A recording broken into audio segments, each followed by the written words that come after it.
Yo, what's going on, everyone? My name is Cody Penn Jones, and welcome back to what is actually the last artist review for this year. Honestly, man, I did not expect it to, one, be the last one for this year, and two, for this to fucking come out.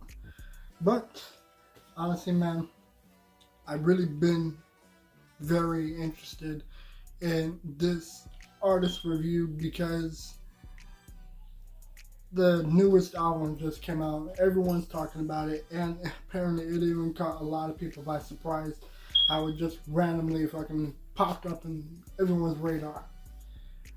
But before we get into this, I want you guys to be sure to like, comment, subscribe, hit the bell notification so you can be notified of new videos that drop.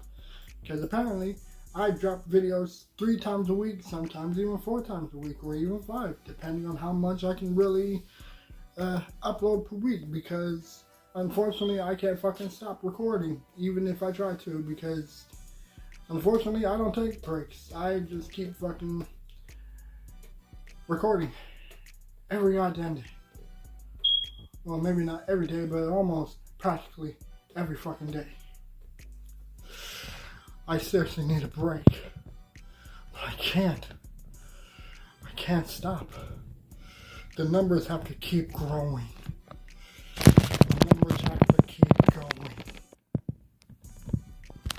Anyways, also, it's like hotter than a fucking lava in this goddamn house. It's hot as shit in here. But I'm not gonna turn the fan off because apparently, according to everyone else here, it's fucking cold. And it is cold outside. But it's hot as shit in here. So, if I come off sweaty and looking like shit, that's why. But, honestly, man, let's just get it cracking with this new artist review. Let's go. Okay, so I gathered up what I can for a little background discography, because for the past few discography reviews and artist reviews I've done, I often like to read the back check and background story of the artist, that way people can be familiarized with not just the artist, but also with their work and their who they are, you know. So luckily, lovely Wikipedia has been at my side. And for those of you who do not know, this is not the first artist review I've done. I've done quite a few. There's plenty of artist reviews I have on my channel. So I have some for 50, Snoop, Dre, M, Pac, NWA, you know, like the list goes on, you know. So I'll have some of them. I mean, maybe I'll have a playlist. I don't know. I keep forgetting to do that. I keep forgetting to create playlists for these things. So, I need to remember to do that. But, okay, so, for those of you who do not know, Kendrick Lamar is actually his first and middle name. Kendrick Lamar Duckworth was born June 17, 1987, and he was born in Compton. Okay, so is an American rapper and songwriter, regarded as one of the most influential hip-hop artists of his generation and one of the greatest artists of all time, my opinion. I mean, personally, I think Pac is still the GOAT, but I mean, I think Kendrick Lamar is like the new Tupac, in my opinion. He is known for his technical artistry and complex songwriting. He was awarded in 2018. He was awarded the 2018 Pulitzer Prize for Music, becoming the first musician outside of the classical and jazz genres to be honored. Other names, he goes by K. Dot, and he has an organization called PG Lane. So that's a little something. Lamar began releasing music under the stage name K. Dot while he was attending high school. He was signed to Dawg Entertainment, which is owned by Snoop Dogg and gosh, I can't remember his name. It's fuck, I always forget his name. Ugh, keep forgetting that. Okay, aka TDE in 2005 when he co-founded the hip-hop supergroup Black Hippie. Following the success of his alternative rap debut album Section .80, which came out in 2011, Lamar secured a joint contract with Dr. Dre's Dawg Entertainment and Interscope Records. He rose to prominence with his gangster rap influence second album, Good Kid, Mad City, and I even remember this because I remember he was on Saturday Night Live, and this is what caught my attention with Kendrick Lamar because he was performing Swimming Pools, Drink, and Cartoons and Cereal, which unfortunately is not on Spotify. Spotify, what the fuck you doing? What are you doing not releasing Cartoons and Cereal? That's personally one of my personal favorites, and it's one of the songs that probably caught a lot of people's attention. So, Spotify, you need to get your shit checked, man. You need to fix that, you know? Cartoons and Cereal is a good fucking song. And again, those two songs are what caught my attention to who Kendrick Lamar even was, and is, and will be. So, y'all need to fix that shit. Which came out in 2012, and its top 40 singles, Swimming Pools, Drink, Poetic Justice, featuring Drake, and Bitch Don't Kill My Vibe. It is the longest charting hip-hop studio album on the Billboard 200. To Pimp a Butterfly came out in 2015. Lamar's third album embraced historical African-American music styles such as jazz and funk. It became his first of 4 consecutive #1 albums on the Billboard 200 chart and was one of the most critically acclaimed albums on the 2010s. And the list goes on with so many more things. But honestly, you guys pretty much know the rest. So this Compton native rapper, he became one of the greatest, in a short time. And not only that, he featured with so many other great people. And not only Dr. Dre, but he was on the Red album on a song called The City with the Game. And I think there was another song that he did with another Compton rapper. I can't remember his name. I suck at remembering names. I tried to be prepared with this whole thing, but I'm all over the place with this shit. So, honestly, man, I mean, you guys pretty much get the gist, You guys pretty much already get it. And despite the fact that Kendrick Lamar hasn't really released a shit ton of albums, unlike anyone else, unlike Game, unlike M, Dre. I mean, Dre hasn't really released much. But it's like, Kendrick, he has this habit of, staying in the studio and not recording much unless he really believes that it's worth recording. Okay, so you guys pretty much already get the gist of everything. Also, sorry if it seems like as if I completely lost track of what I was saying. Personal shit off the camera. Anyways, we're already about to fucking get into the next section of the video. Honestly, I'm really interested in getting into this. But, before we do,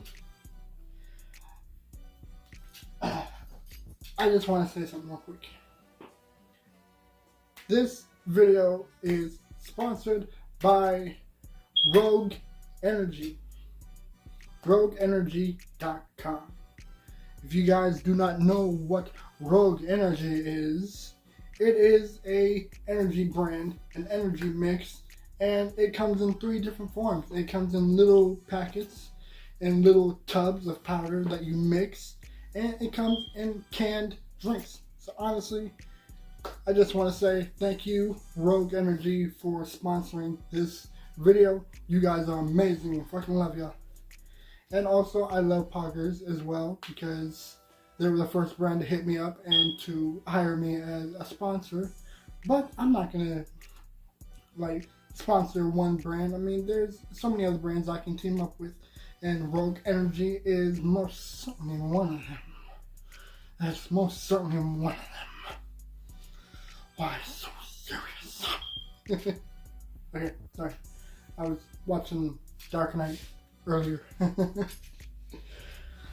Man, memories. Anyways, yeah, so this video is sponsored by Dawg Energy, and you guys can also get 30% off because of Black, I think it was Black Friday or something like that. I could be wrong. I don't write the script. I don't even read scripts. I don't read scripts. Scripts read me. Clearly, I'm like very fucking hyped up on Mountain Dew. So unfortunately, I don't read scripts. I don't know half the shit I'm talking about or what the fuck to say. I just fucking ramble off the top, obviously. So honestly, you guys can get 30% off with the code PREBLACK, and you guys can also get 10% off of my code. My code, 10% off with my code Rogue Panda 10. Right down there. Rogue Panda 10. That's ROGUE Panda 10. PANDA 10. 10. 10% off that bitch. And again, you guys can get 30% off with the code PREBLACK. PREBLACK. PREBLACK. Honestly, that's all I really want to say. So, thank you, Rogue Energy, for sponsoring this motherfucking video. Let's go, bitches. Let's go. Also, here's some other stuff I completely forgot. Apparently, there was more stuff that I didn't even know about until just now. Normally, I would continuously go down the list and just start with a discography, but there's much more interesting stuff that I did not know. Kendrick Lamar Duckworth was born June 17, 1987 in Compton, California. Compton. See, that shit just rolls off the tongue. Compton. You know? He is the first child of former gang hustler Kenneth or Kenny Duckworth and the hairdresser Paula Oliver. Both of his parents are African Americans from the south side of Chicago. When they were teenagers, they relocated in Compton in 1984 due to his father's affiliation with the Gangster Disciples. Lamar was named after singer-songwriter Eddie Kendricks of The Temptations. What a great choice. I mean, I don't know who's who, but I love listening to The Temptations. Great group. He was an only child until the age of 7 and was described as a loner by his mother. Eventually, his parents had his 2 younger brothers and younger sister, businesswoman Kayla Sawyer, or Nay Duckworth. His cousins included basketball player Nick Young and rapper Baby Keem, which he has 2 songs with, and Baby Keem is also a rapper that is signed to the same label as Kendrick Lamar. Personally, I'm not really all that crazy about Baby Keem's music. I mean, to be honest, I only like the 2 songs that Kendrick did.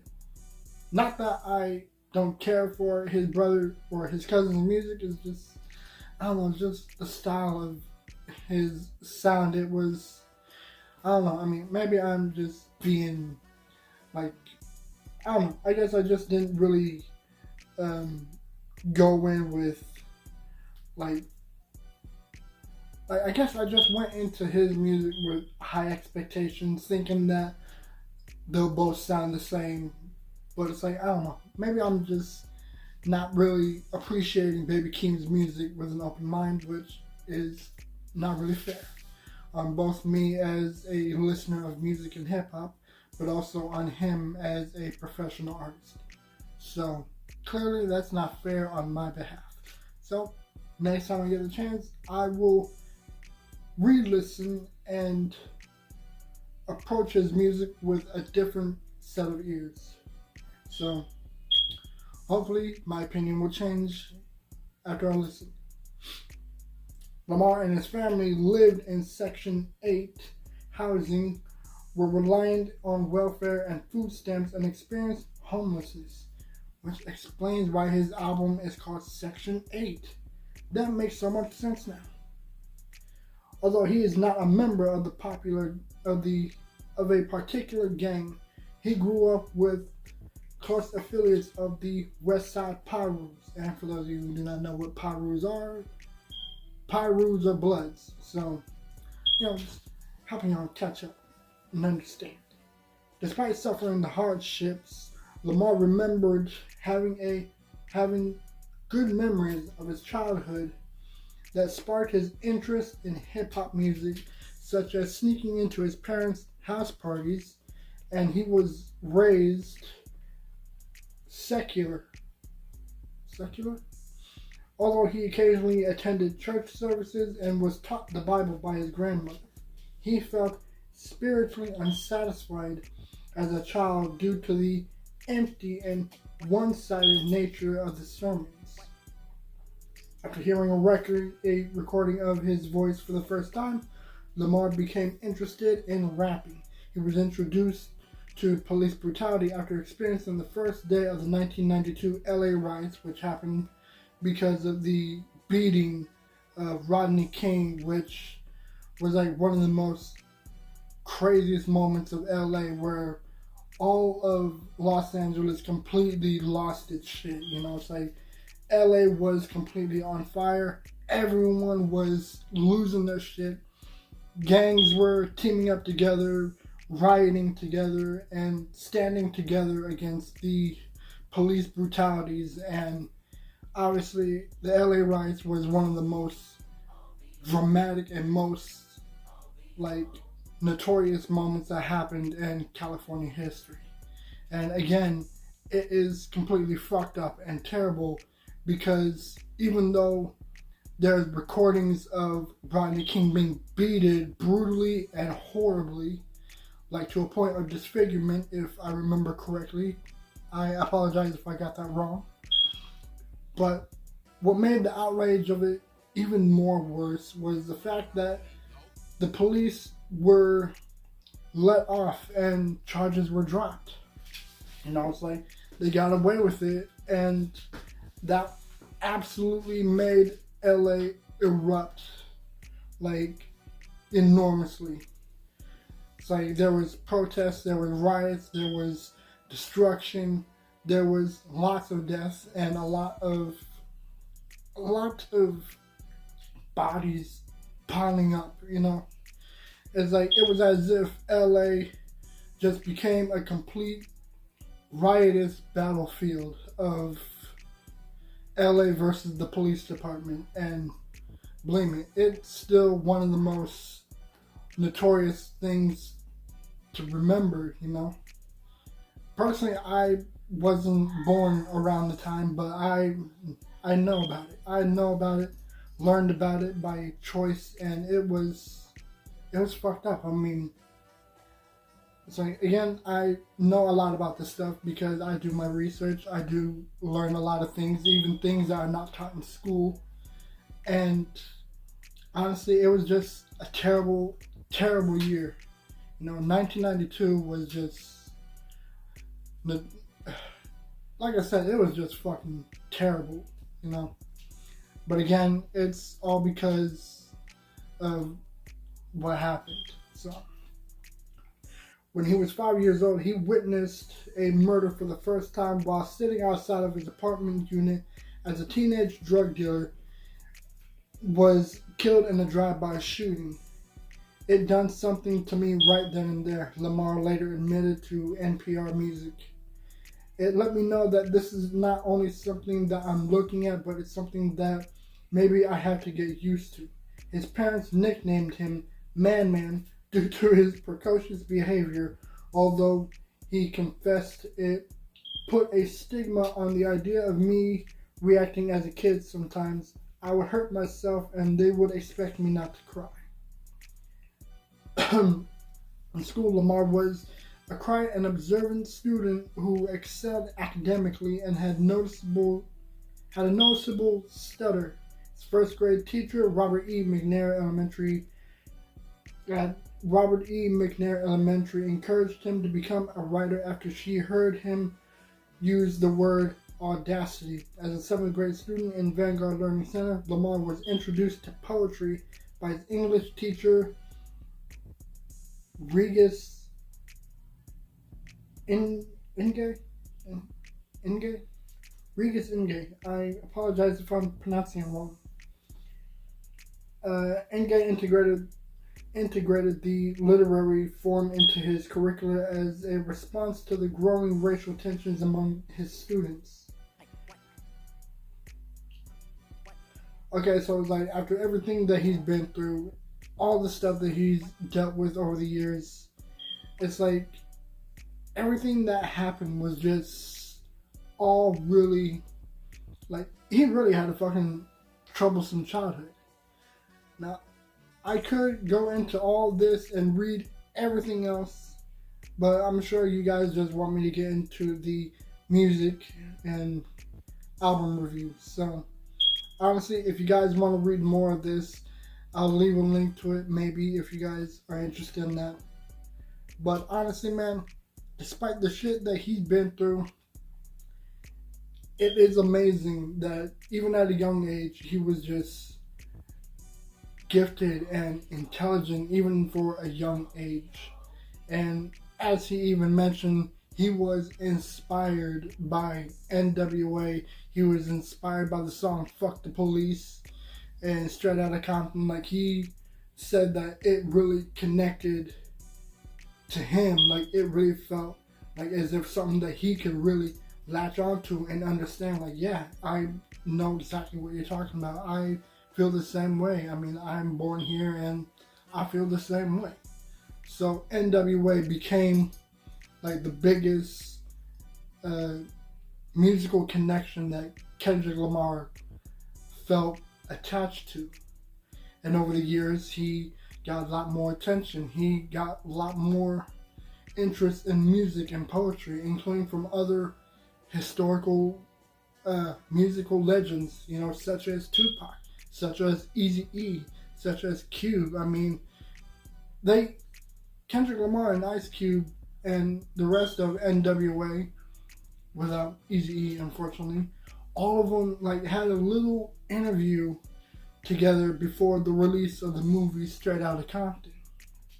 So it really felt interesting watching both a new school icon and old school icons like connect and have this like absolute interesting and fascinating interview together. You know, it's like, and again, this is really amazing for me because I grew up watching Kendrick Lamar blow up all over the place, and it all started when I saw him on Saturday Night Live in 2011 with the release of Good Kid, Mad City.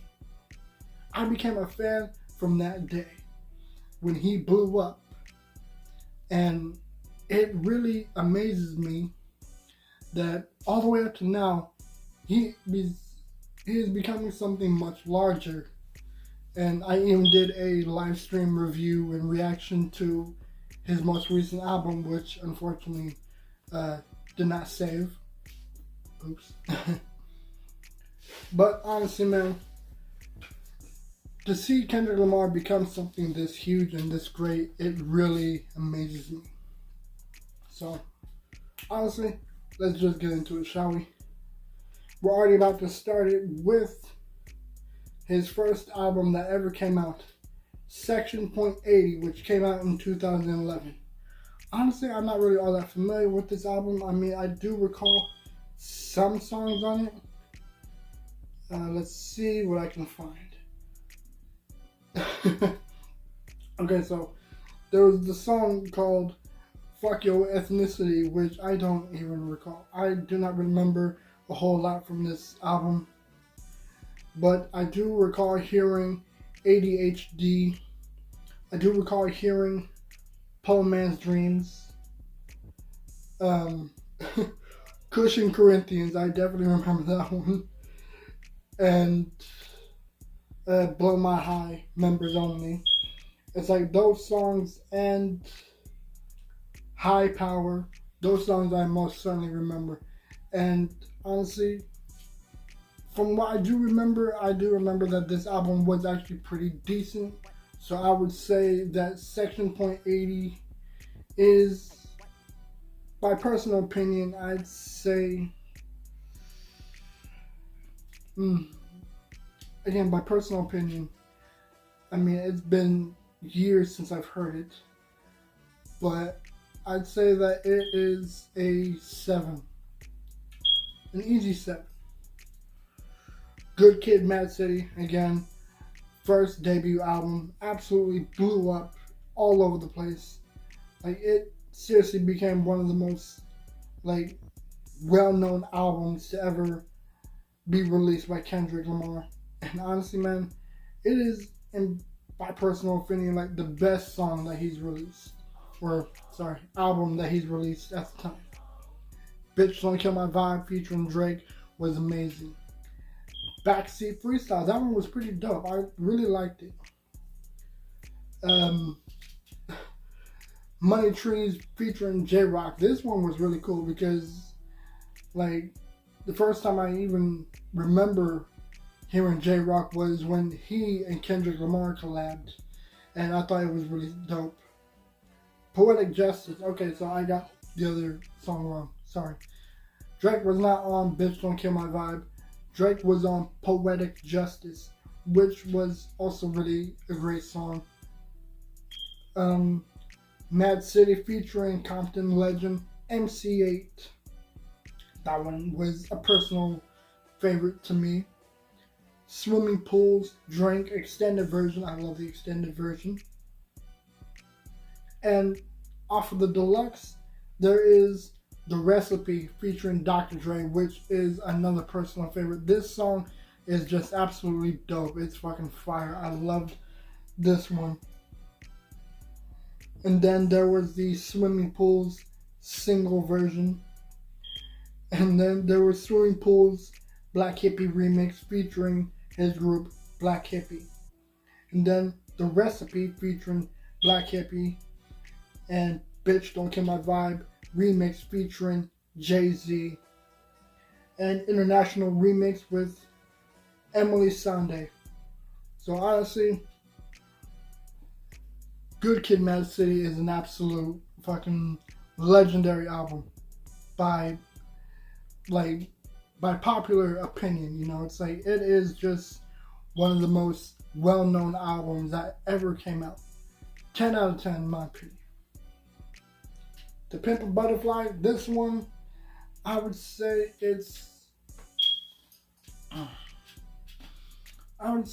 that To Pimp a Butterfly would be more of a 6. It's not that I didn't like it, it's just To Pimp a Butterfly, it didn't really gravitate my attention as much as Good Kid, Mad City. It's like, it was great. It had some good songs on that shit. King Kunta, which is one of the biggest songs that he's created. You, which is a very dramatic song, and I love it. Alright, featuring Pharrell Williams. This one was another huge song. Everyone fucking played the shit out of it.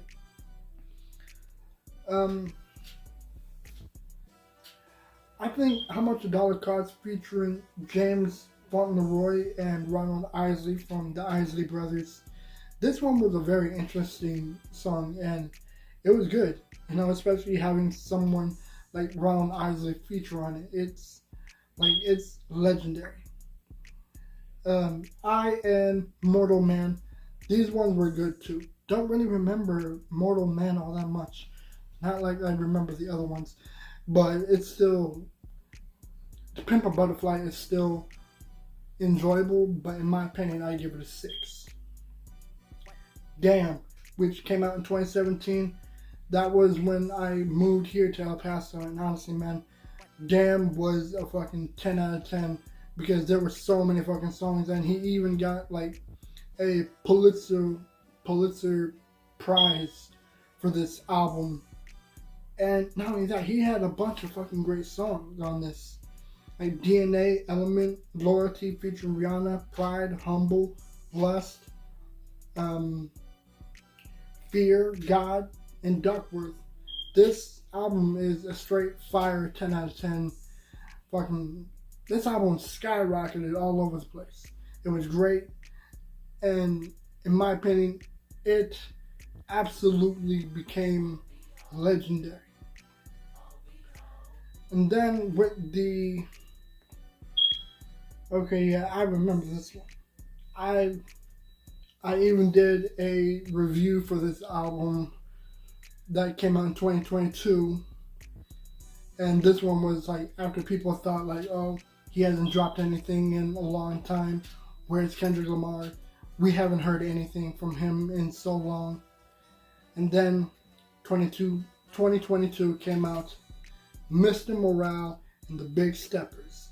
This one also an absolute 10 out of 10 out of 10. This one was, it felt like it was more than just a hip-hop album. It felt like it was a hip-hop album and a story and a view into him. You know, and again, it's like I said this a bunch of times. I even said this about Crypt. I said this about his album last night.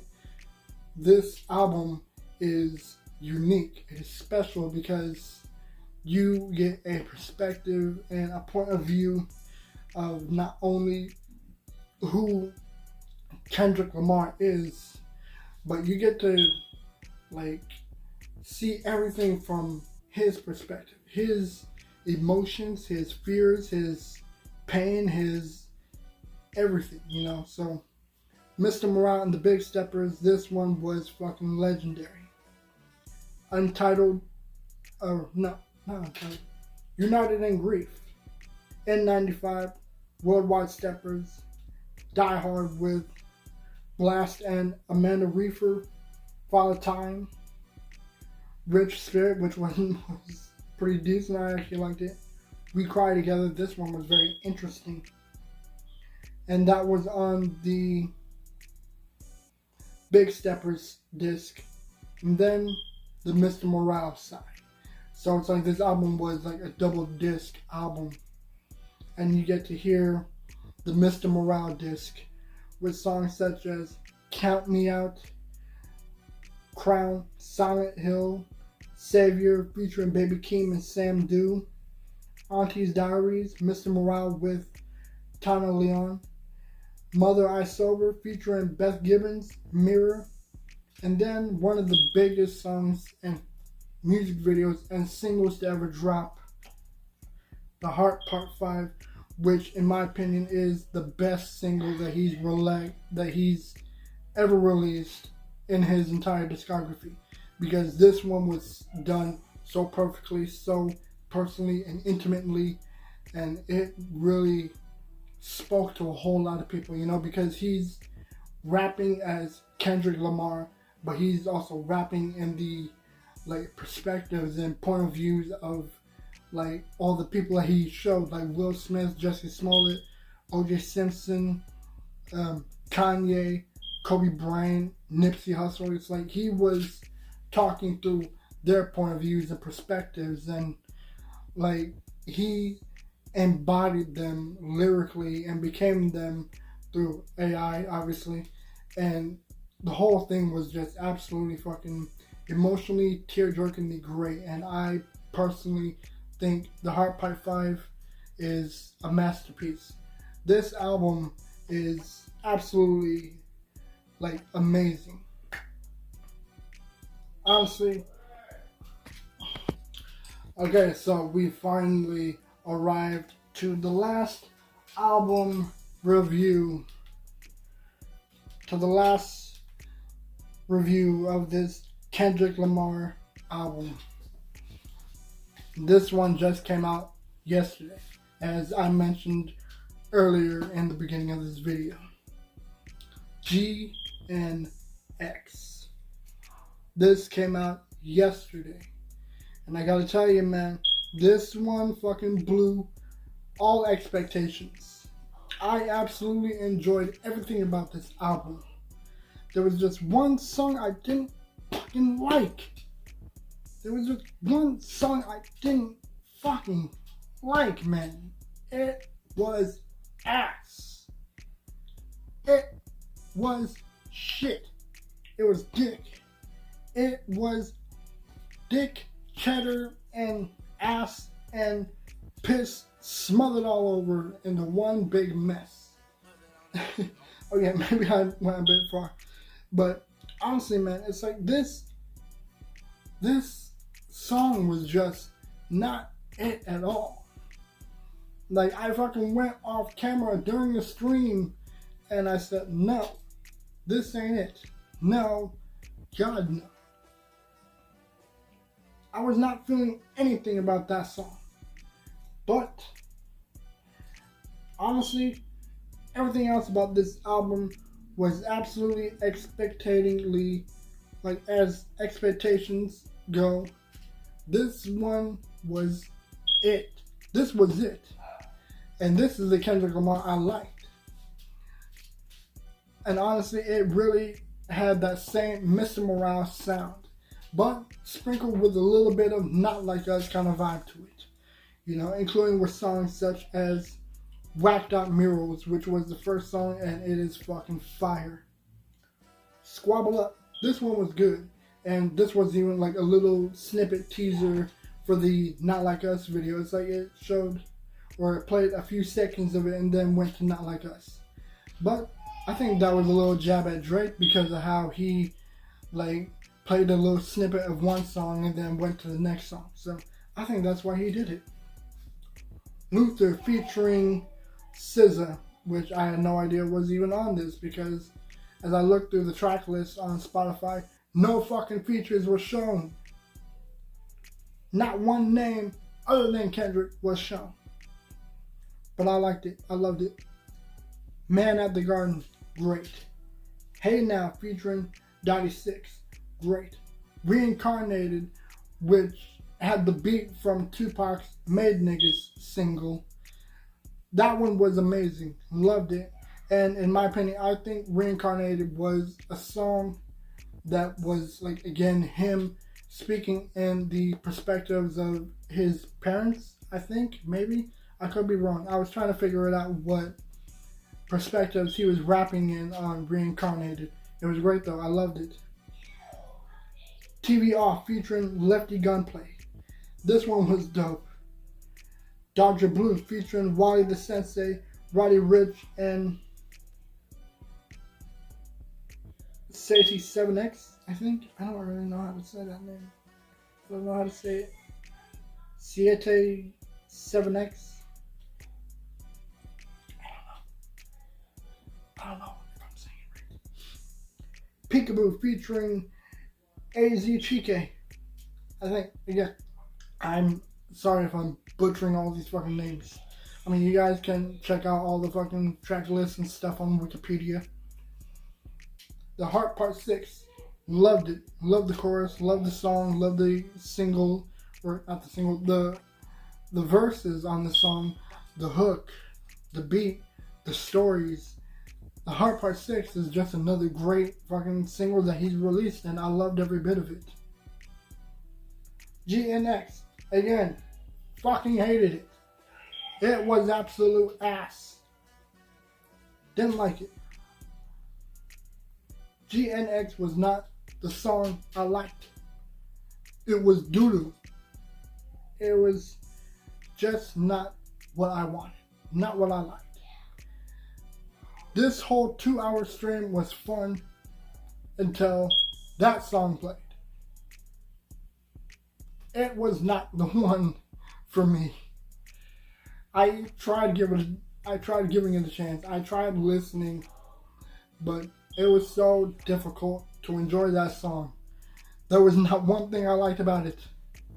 Nothing I liked on it. It was not the one that I liked. No offense to Hitta, J3, Young Threat, and Peso. No offense to any of these guys. No offense to Kendrick. This song was just not it. It was just hard to listen to because of how bad it was. I didn't like it. And finally, with the last song, Gloria, also featuring SZA. This whole album was without a doubt enjoyable. The whole album was really great. Just not that song.